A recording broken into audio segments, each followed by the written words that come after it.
Hello दोस्तों। Welcome to PW only IAS. Date है आज की 22 मार्च 2023 एंड आप सभी का स्वागत है आज के प्रीलिम बूस्टर न्यूज़ डिस्कशन के अंदर। आज की न्यूज़पेपर डिस्कशन स्टार्ट करेंगे, पर उससे पहले एक छोटी सी इन्फॉर्मेशन आप सभी के लिए। आप सभी जानते हैं कि 24 मार्च को शाम 6 बजे आप सभी का एक इम्पॉर्टेंट वेबिनार है। अब इस वेबिनार में क्या होगा? देखिए, इस वेबिनार में शिवम सर आपके साथ बहुत ही कुछ इंपॉर्टेंट इंसाइट्स डिस्कस करेंगे। 60+ डेज के अंदर हम प्रॉपर मैनर के अंदर इफेक्टिव रिवीजन कैसे करी जा सकती है, कैसे आखिरी कुछ दिनों का हम प्रॉपर तरह से यूटिलाइजेशन कर सकते हैं ताकि उनके जो रिजल्ट्स हैं ना बहुत अच्छे आ पाए। तो मेक श्योर आप इस पर्टिकुलर वेबिनार के अंदर एनरोल हो जाइए। मैंने नीचे कमेंट सेक्शन के अंदर इसका लिंक दे दिया है। बहुत सारे इंपॉर्टेंट यहाँ पे इंसाइट्स आपको मिलेंगी, प्लस आपके जो भी डाउट्स होंगे सर वो सारी चीजें डाउट्स भी आपके अच्छे से क्लियर कर देंगे। तो नीचे कमेंट्स में लिंक है इस वेबिनार का, उसमें अच्छे से आप रजिस्टर हो जाइए। टाइम ध्यान रखिएगा, 24 मार्च शाम 6 बजे। अब चलते हैं आज की न्यूज़पेपर डिस्कशन की तरफ। आप नोटिस कर सकते हो द हिंदू में कुछ इंपॉर्टेंट हमें आर्टिकल्स देखने को मिलेंगे। सिमिलरली इंडियन एक्सप्रेस के अंदर भी कुछ इंपॉर्टेंट आज की न्यूज़ है जो हम कवर करेंगे।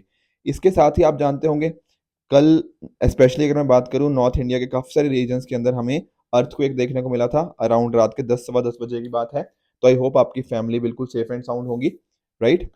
तो स्टार्ट करते हैं।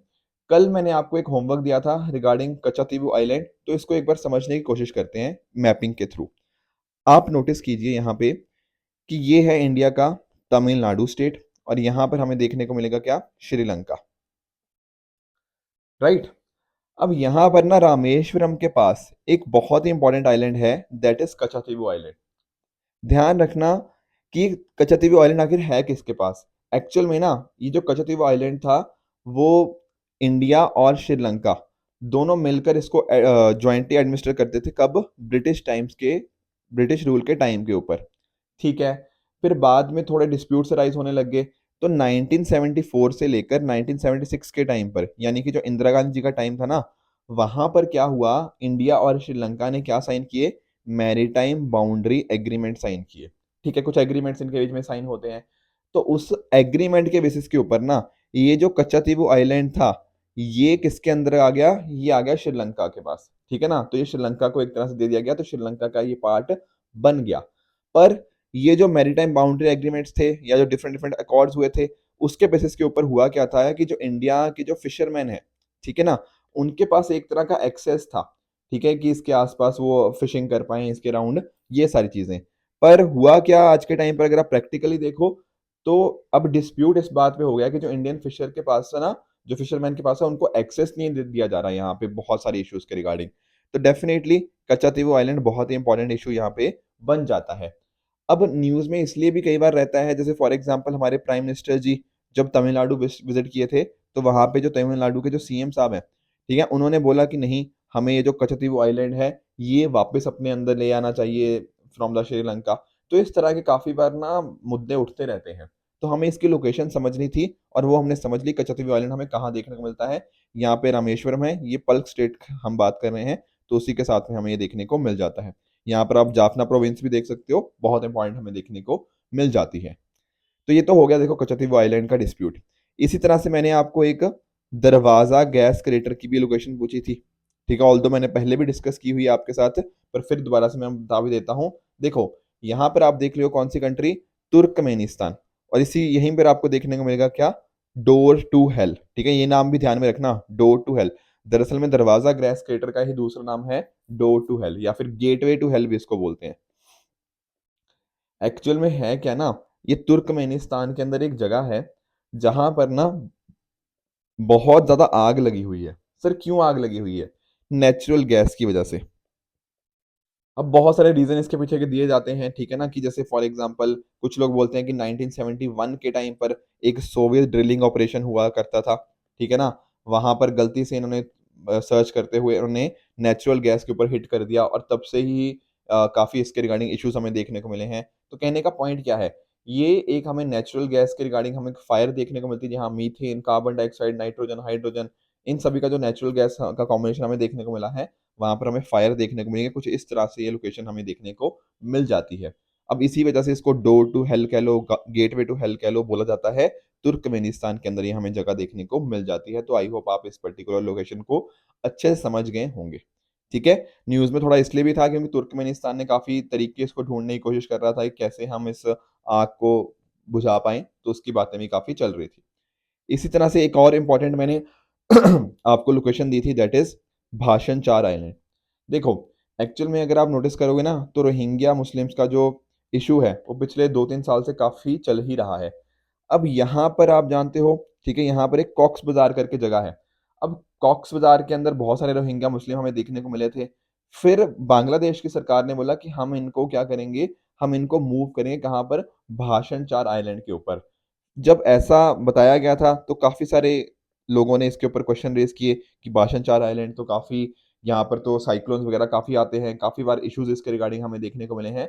तो इस वजह से भाषण चार आइलैंड हो गया, आपका कॉक्स बाज़ार हो गया, ये सारी बातें हमें पता होनी चाहिए, तो ये हमें बांग्लादेश के अंदर देखने को मिल जाती हैं। ये बे ऑफ बंगाल के अंदर हमें देखने को मिलेगा। तो यही कुछ क्वेश्चन मैंने आपसे पूछे थे, जिनका आप सभी ने बिल्कुल सही जवाब दिया है। अब कल के लिए सर क्या होमवर्क है? देखो, कल के लिए आपको ट्राइडेंट आइलैंड, ठीक है ना? थोड़ा प्रोनाउंसिएशन मेरी गलत हो सकती है। ये कहाँ पर है, इसके रिगार्डिंग आपको मुझे इसकी लोकेशन बतानी है, तो कल हम इसको अच्छे से डिस्कस कर लेंगे। और जैसा कि मैं आपको बात कर रहा था अर्थक्वेक के रिगार्डिंग, तो बिल्कुल the Hindu as well as Indian express दोनों ने, ठीक है, इसको न्यूज़ को कवर किया हुआ है। आप सभी जानते हो कि जैसे 6.6 मैग्नीट्यूड अर्थक्वेक हमें देखने को मिला, ठीक है? इसका जो लोकेशन थी, वो हमें अफ़गानिस्तान के अंदर देखने को मिली थी। तो सेंटर्ड लोकेशन कौन-सी थी? अफ़गानिस्तान। और दिल्ली में हो गया, पंजाब में हो गया, जम्मू कश्मीर में हो गया, हिमाचल, हरियाणा और भी इन मेजर जो नॉर्थ इंडियन स्टेट्स हैं, यहाँ पर हमें इसके रिगार्डिंग इश्यूज़ देखने को मिले थे।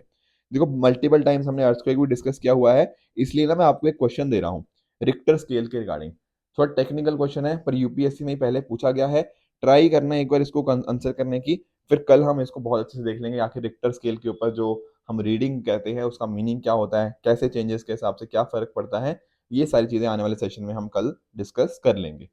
आगे चलते हैं, हमारा अगला टॉपिक है तडोबा आंध्री टाइगर रिजर्व।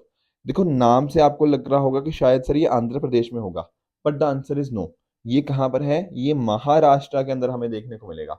और न्यूज़ में क्यों है? क्योंकि बहुत सारे यहाँ पर ना मैन एनिमल कॉन्फ्लिक्ट हमें देखने को मिल जाते हैं, ठीक है ना? आप लोग जानते भी होंगे कई बार ना, जैसे फॉर एग्जाम्पल मान लो हमने इन एनिमल की मान लो हैबिटेट इनका जो था उसकी डिस्ट्रक्शन होगी, हैबिटेट इनका खराब हो गया, तो कहीं ना कहीं क्या होगा, वो हमारे घरों के आसपास देखने को मिलेंगे और मैन एनिमल कॉन्फ्लिक्ट देखने को मिलेगा। कई बार इसमें मैन की डेथ हो जाती है, कई बार हमें एनिमल का शिकार कर दिया जाता है, तो इस तरह के काफी सारे इश्यूज हमें देखने को मिलते हैं। कई बार फसलों को खराब कर दिया जाता है। ये हो क्यों रहा है? क्योंकि हम क्लाइमेट चेंज कर रहे हैं या फिर इनका हैबिटेट डिस्ट्रॉय हो रहा है। ये सारे इश्यूज हमें यहाँ पर देखने को मिल जाते हैं। तो अभी महाराष्ट्र का तडोबी आंध्री टाइगर रिजर्व न्यूज में है, तो इसको थोड़ा देखें। तो ये आपको महाराष्ट्र के चंद्रपुर डिस्ट्रिक्ट में देखने को मिल जाएगा और ये महाराष्ट्र का सबसे पुराना और सबसे लार्जेस्ट नेशनल पार्क है, तो काफी इंपॉर्टेंट हो जाता है। ये दरअसल ना दो चीजों से बन के मिला है। कौन सी चीजें? एक है तडोबा नेशनल पार्क और दूसरा है आंध्री वाइल्ड लाइफ सेंचुरी। जो तडोबा नेशनल पार्क है ये 1955 में क्रिएट किया गया था। जो आंध्री वाइल्ड लाइफ सेंचुरी थी वो 1986 में फॉर्म हुई थी। फिर दोनों को कंबाइन कर दिया, तो आज का जो तडोबा आंध्री टाइगर रिजर्व है वो 1985 में हमें देखने को मिल जाता है। अब यहाँ पर ना ट्राइबल की काफ़ी बात होगी। कैसे सर? देखो, एक्चुअल में क्या है कि यहाँ पर जो इसकी वेजिटेशन अगर आप नोटिस करो तो टीक इसकी इंपॉर्टेंट हो गया, प्लस साथ ही साथ तेंदू लीव्स हो गया, महुआ हो गया। ये सारे जो ट्राइबल लोग यूज़ करते हैं ना, वो काफ़ी इंपॉर्टेंट हो जाते हैं। एक्चुअल में जो तडोबा नाम है ना, ये तडोबा गॉड तडोबा या फिर तारू से ही आया है, जो कि लोकल ट्राइबल लोग जिसको एक तरह से काफी पूजते हैं। आई बात समझ? तो ट्राइबल के साथ आपको इसको लिंक करना है। और सर आंध्री नाम कहाँ से आया है? आंध्री नाम आया है आंध्री रिवर से, जो कि इस एरिया से फ्लो करती है। तो इस तरह से आपको दोनों चीजों का ध्यान रखना है, तडोबा और आंध्री का। और ये इंडिया के जो प्रोजेक्ट टाइगर रिजर्व हैं उसका एक पार्ट है, ठीक है ना? एंड तडोबा रिजर्व की अगर हम बात करें तो चैमर हुल्स हो गया, आंध्री सेंचुरी हो गया, वो मोहारली एंड कोलसा रेंजेस से हमें देखने को मिल जाता है। साथ में थोड़ा अगर एनिमल्स की बात करें, फौना की बात करें, तो इंडियन लेपर्ड्स हो गया, बंगाल टाइगर हो गया, स्लॉथ बियर, गौर, नीलगाय, चौसिंगा और हनी बैजर हमें यहाँ पर देखने को मिल जाते हैं।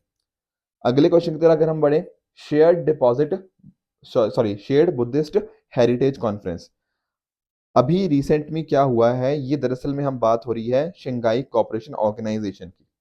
तो कुछ स्कॉलर्स हो गया, कुछ एक्सपर्ट्स हो गया एससीओ कंट्रीज के, उन्होंने वेज डिस्कस किए हम कैसे बुद्धिस्ट कल्चर को रिवाइव कर सकते हैं। देखो, शंघाई कोऑपरेशन ऑर्गेनाइजेशन क्या है, ये तो हमने अभी 2 या 3 दिन पहले ही डिस्कस किया, कौन-कौन सी कंट्रीज़ आती हैं, कब फॉर्मेशन हुआ, ये सारी चीज़ें हम पढ़ चुके हैं। तो शेयर्ड बुद्धिस्ट हेरिटेज कॉन्फ्रेंस क्या है, ये हम देखने की कोशिश करते हैं। देखो अगर हम बात करें ना, स्पेशली अगर हम सेंट्रल एशियन कंट्रीज़ की बात करें, इंडिया की बात कर लें, तो यहाँ पर हमें बुद्धिज़्म काफ़ी अच्छा देखने को मिलेगा। इंडिया से तो बुद्धिज़्म का स्टार्ट ही हुआ है। गौतम बुद्ध का जो बर्थ था, वो इंडिया मतलब उनका जो मेजर पार्ट ऑफ द उनका जीवन है, वो यहीं पर था, ठीक है ना? तो डेफिनिटली बड़ा इंपॉर्टेंट हो जाता है। प्लस बाकी कंट्रीज के साथ हम कैसे सिविलाइजेशन कनेक्ट को हम इंक्रीज कर सकते हैं, तो ये यहाँ पर फोकस्ड है। तो इसी के रिगार्डिंग इंडिया के द्वारा एक कॉन्फ्रेंस होस्ट करी गई थी ऑन शेयर्ड बुद्धिस्ट हेरिटेज। इसी तरह से आने वाले महीनों के अंदर इंडिया वर्ल्ड बुद्धिस्ट जो कॉन्फ्रेंस है उसको भी हेल्ड करने जा रहा है, तो ये उसके रिगार्डिंग भी काफी इंपॉर्टेंट हो जाता है। तो ध्यान रखिएगा, बुद्धिज्म हमारे ना हमने अच्छे से कवर करना है। वैसे तो बुद्धिज्म हो गया, जैनिज्म हो गया, हर साल प्रीलिम्स में इसके रिगार्डिंग कोई ना कोई क्वेश्चन देखने को मिलता ही है। पर क्योंकि अब इंडिया इसको होस्ट करने जा रहा है, तो डेफिनेटली हमारे लिए और भी इंपॉर्टेंट हो जाता है। इस कॉन्फ्रेंस को ऑर्गेनाइज किया गया था मिनिस्ट्री ऑफ कल्चर के द्वारा, प्लस साथ ही साथ ministry of external affairs and IBC, international Buddhist confederation, इन तीनों ने मिलकर इस पर्टिकुलर कॉन्फ्रेंस को ऑर्गेनाइज करवाया। इसका एम क्या है? एम जैसा मैं आपको बता रहा था, सेंट्रल एशिया हो गया, उनके साथ कुछ कॉमनैलिटीज देखना हो गया, ठीक है, वेरियस म्यूजियम्स हो गया, ये सारी बातें यहाँ पर हमें देखने को मिल जाती हैं। एससीओ के बारे में हम ऑलरेडी पिछले लेक्चर्स के अंदर पढ़ ही चुके हैं। इसके हेडक्वार्टर्स आप जानते हो बीजिंग चाइना के अंदर देखने को मिल जाएंगे, और यूरेशियन एक तरह से यहाँ पे political economic and security organisation है। मैंने आपको रैट्स के बारे में भी इसके अंदर अच्छे से समझाया था, राइट? तो ये हो गया शेयर्ड बुद्धिस्ट हेरिटेज कॉन्फ्रेंस के बारे में। अगले टॉपिक की तरफ बढ़ते हैं, दैट इज मत्स्य 6000। अब सर यहाँ पे 6000 का मीनिंग क्या है? देखो 6000 से दरअसल बात है 6000 मीटर डेप्थ। अगर आप नोटिस करोगे ना, जैसा बोला जाता है कि जितना चीजें धरती के ऊपर हैं उससे कई ज्यादा चीजें धरती के हमें नीचे देखने को मिलेंगी। तो हमारे पास एक मिशन है, दैट इज समुद्रयान मिशन, ठीक है। उसी के अंतर्गत, उस मिशन के अंतर्गत ही हम क्या कर रहे हैं, अंडर वाटर मिशन को प्लान कर रहे हैं। सर कितनी डेप्थ पे? 6000 मीटर की डेप्थ पे, इतना नीचे गहराई में जाना है 6000 मीटर। समुद्रयान मिशन किसके थ्रू जाना है? मत्स्य 6000 के थ्रू। दरअसल में ना एक व्हीकल है ये, ठीक है, नीचे जाने वाला व्हीकल है। तो मैंड व्हीकल हम देख सकते हैं यहाँ पे। तो नीचे जाएंगे, वहां पर जाके क्या करेंगे, एक्सप्लोर करेंगे 6000 मीटर के ऊपर कि कौन कौन से रिसोर्सेज है नीचे। हमने बात करी थी ना रेयर अर्थ मेटल्स की, ठीक है ना, कल या परसों ही हमने इसके बारे में डिस्कशन किया था, मैंने काफी डिटेल में समझाया था। तो उसी को हम एक्सप्लोर करने की कहीं ना कहीं बात कर रहे हैं कि क्या क्या नीचे है। तो मत्स्य 6000 हमें वहां पे हेल्प करने वाला है इस अंडर वाटर मिशन को कंडक्ट करने के लिए।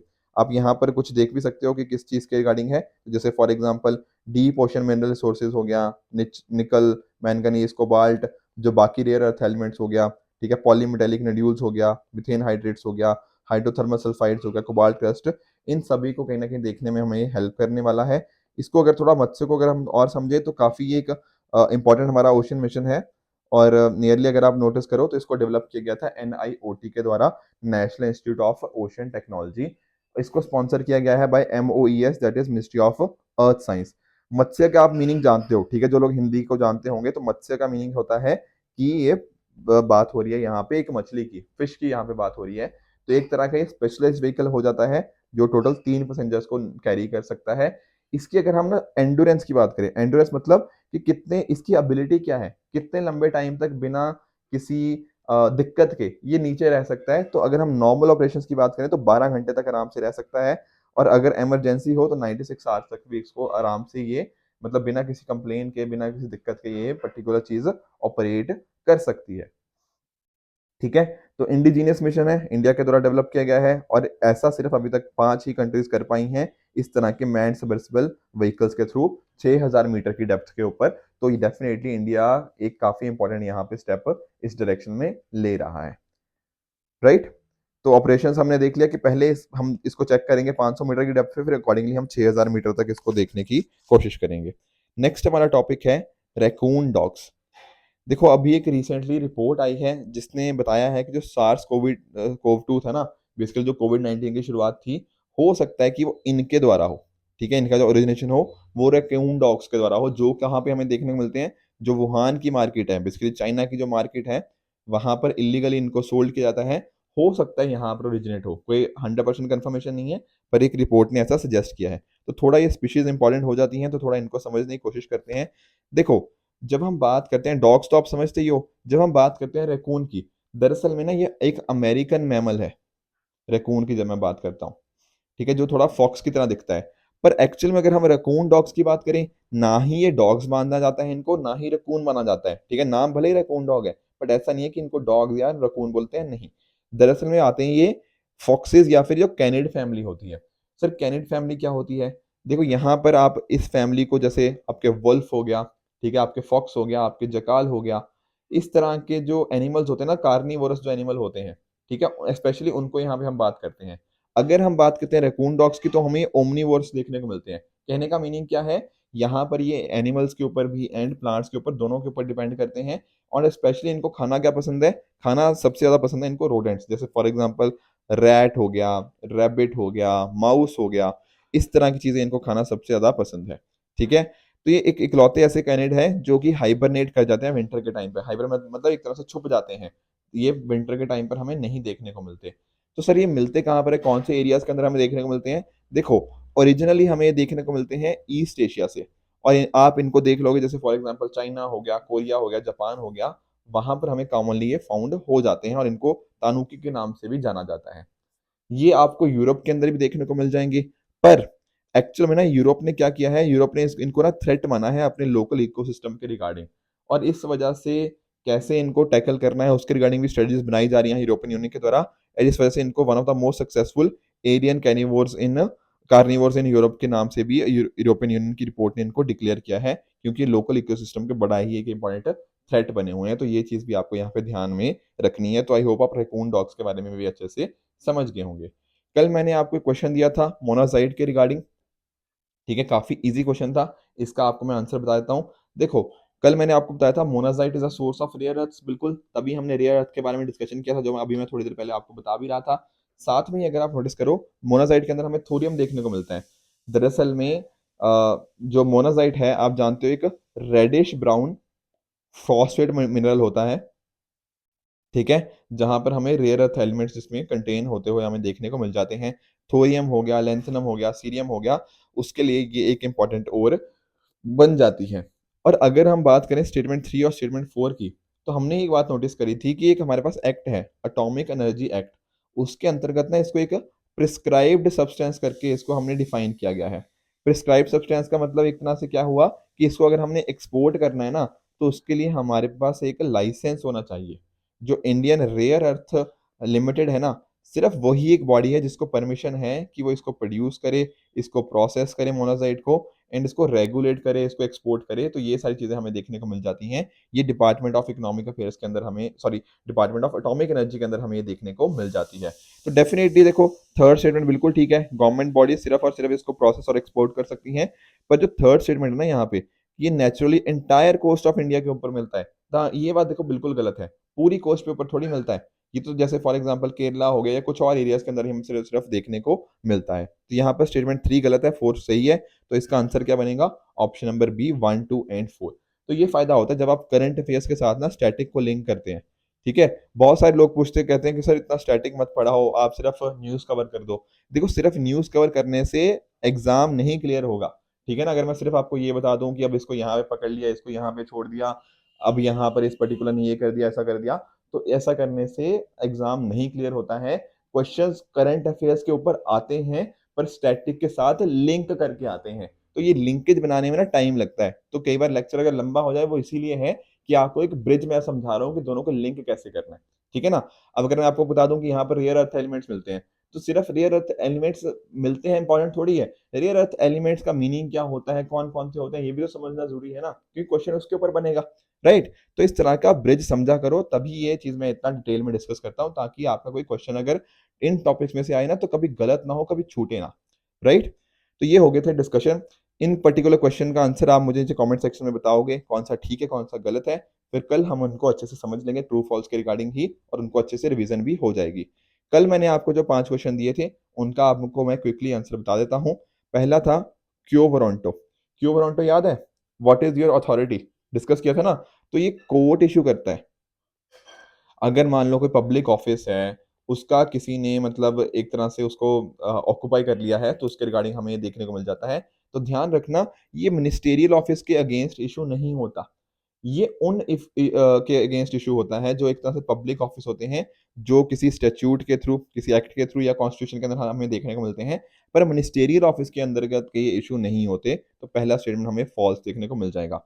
दूसरा, रिट ज्यूरिसडिक्शन, क्या हाई कोर्ट की जो रिट ज्यूरिसडिक्शन होती है वो ज़्यादा होती है as compare to Supreme Court? This answer is particularly true. हमने डिस्कस किया था ना, सुप्रीम कोर्ट आर्टिकल 332 और हाई कोर्ट आर्टिकल 226। तो सुप्रीम कोर्ट का सिर्फ फंडामेंटल राइट के इन्फोर्समेंट के लिए है, एंड हाई कोर्ट के पास इसके अलावा भी जो और आपके लीगल राइट्स हैं उसके रिगार्डिंग भी हमें देखने को मिल जाता है। तो रिट ज्यूरिसडिक्शन जो होती है वो हाई कोर्ट की ज़्यादा होती है as compare to Supreme Court. तीसरा, लखपति दीदी इनिशिएटिव, ये बताओ किसके द्वारा था? क्या कॉमर्स एंड इंडस्ट्री थी? The answer is false.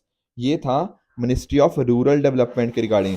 कल हमने सेल्फ हेल्प ग्रुप्स के बारे में पढ़ा था ना, तो दरअसल में फोकस यही था कि जो हमारी सेल्फ हेल्प ग्रुप की रूरल महिलाएं हैं वो कम से कम 1 साल के अंदर 1 लाख रुपया अर्न करें। ये फोकस था लखपति दीदी इनिशिएटिव के रिगार्डिंग। चौथा स्टेटमेंट, रीच आउट स्कीम, क्या मिनिस्ट्री ऑफ अर्थ साइंसेज इसको कर रही है for capacity building? This particular statement is true. आप याद करो, रीच आउट का full form research, education and training outreach. बिल्कुल यही फोकस था यहाँ पे कैपेसिटी बिल्डिंग के रिगार्डिंग। तो चौथा स्टेटमेंट ठीक है। पांचवा, मोनाजाइट, क्या ये रेडियो एक्टिव है और थोरियम एज इट्स ओर है? The answer is true. ये तो अभी भी हमने डिस्कस कर लिया, तो इसका स्टेटमेंट आंसर हो जाएगा ट्रू। तो ये इसी तरह से आपको भी पांचों क्वेश्चन का इनका आंसर देना है। बाकी जो मैंने आपको प्रीवियस ईयर क्वेश्चन पूछा है एक रिक्टर स्केल के रिगार्डिंग, एंड साथ ही साथ जो लोकेशन मैंने आपसे पूछी है उस पर्टिकुलर क्वेश्चन का भी आंसर आप मुझे नीचे कमेंट सेक्शन में बताओगे, और साथ ही साथ ये ट्रू और फॉल्स का भी आंसर मुझे नीचे कमेंट सेक्शन में बताओगे। अगर आपको इस लेक्चर की पीडीएफ चाहिए तो आप हमारे Telegram channel only as nothing else पे जाके इसकी पीडीएफ को एक्सेस कर सकते हो एंड अपनी प्रिपरेशन को और भी बेहतर बना सकते हो। राइट फ्रेंड्स, तो ये था आज का डिस्कशन। आई होप आपको आज का डिस्कशन अच्छे से समझ आया होगा। इसी तरह से आप भी अपने एंड पे हार्डवर्क करते रहिए। Good bye and good luck.